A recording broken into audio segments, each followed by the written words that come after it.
Hello and welcome. You can see a problem at your screen, and a statement of the problem, if I can read you, is 1 mole of an ideal monoatomic gas.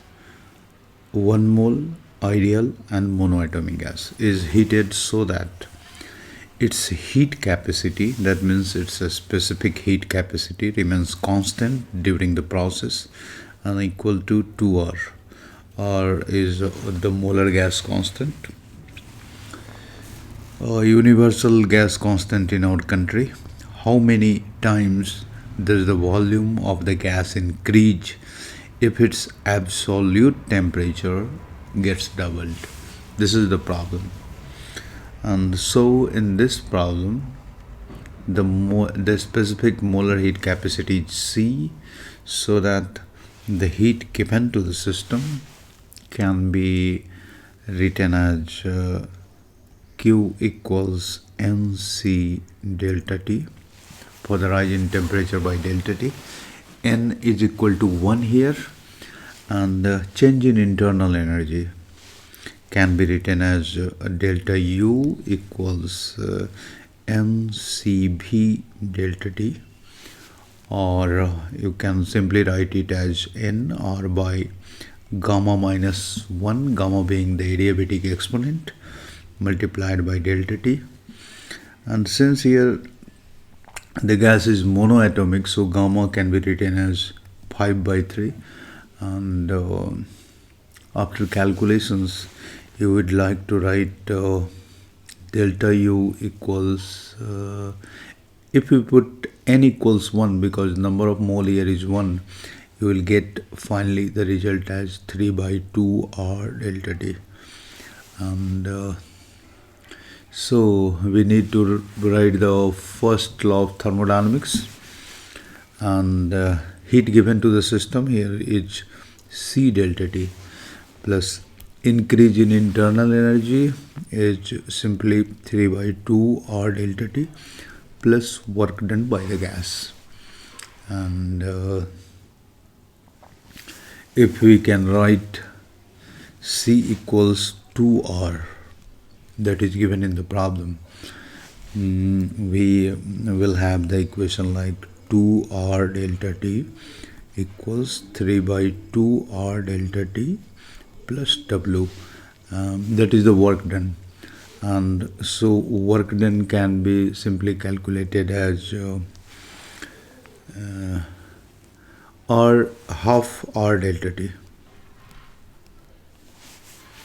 and that is 2 minus 3/2, 2.2 minus 1.5 is half, and I can write the work done simply as, let's focus on this expression.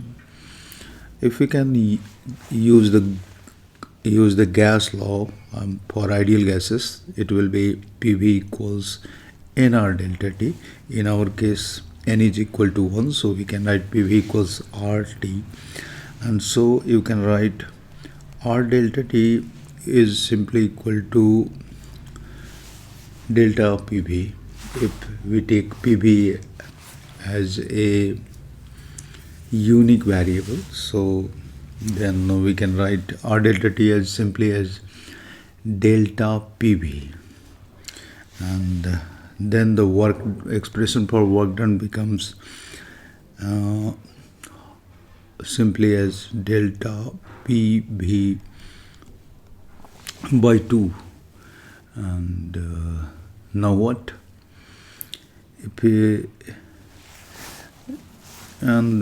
This can be formally written as half P2 V2 minus P1 V1,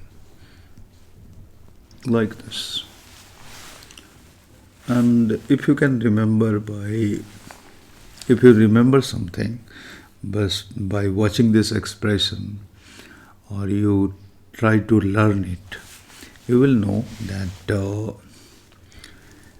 in the case when P by V is a constant, say alpha, if it's a constant, and that also means using PV equals nRT or RT in our case, P can be written as alpha V square equals RT, and so it becomes V square equals R by alpha T. That means this relation also corresponds to V square is directly proportional to T, or V is directly proportional to under root T. And in such cases, you can also demonstrate that since P by V is a constant, you can write here P1 by V1 equals P2 by V2. That means P1 V2 is equal to P2 V1. And since I'm demonstrating these things, I have a plan in mind. Since W I got here, the work done I got here is half P2 V2 minus P1 V1. This is, you can see it from here.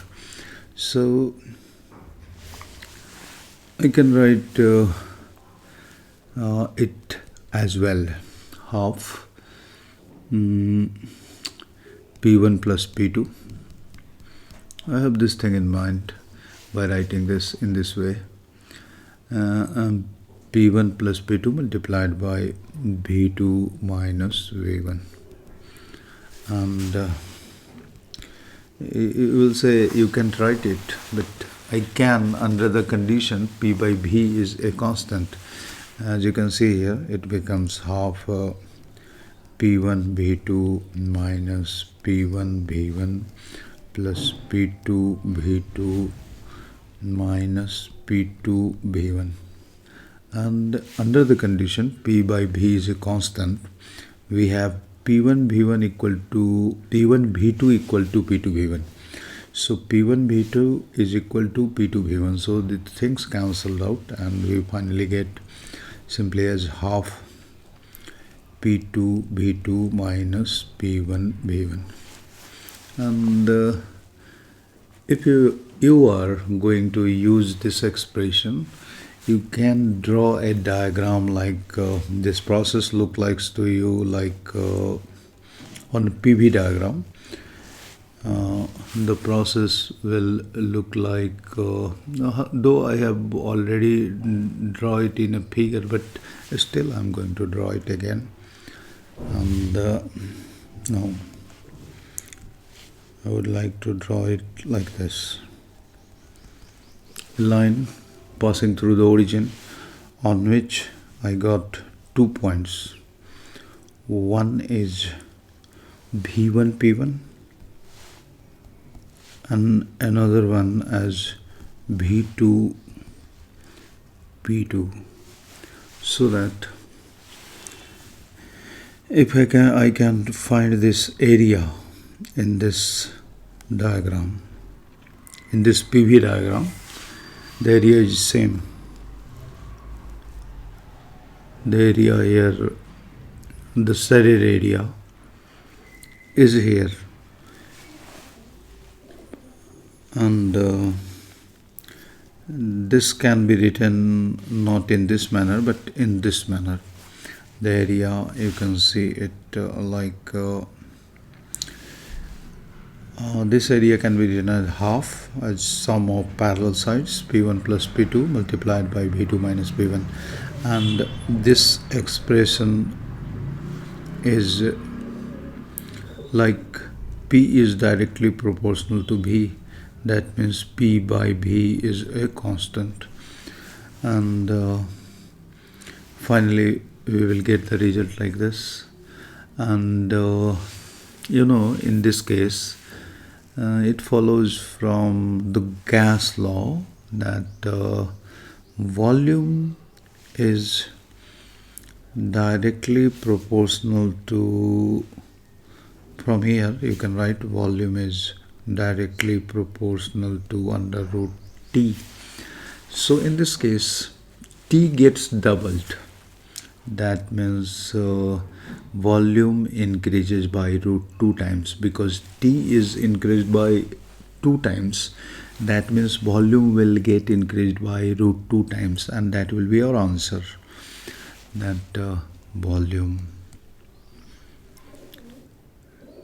is increased by root 2 times, that will be our answer. So this is yet another problem. Thank you for watching.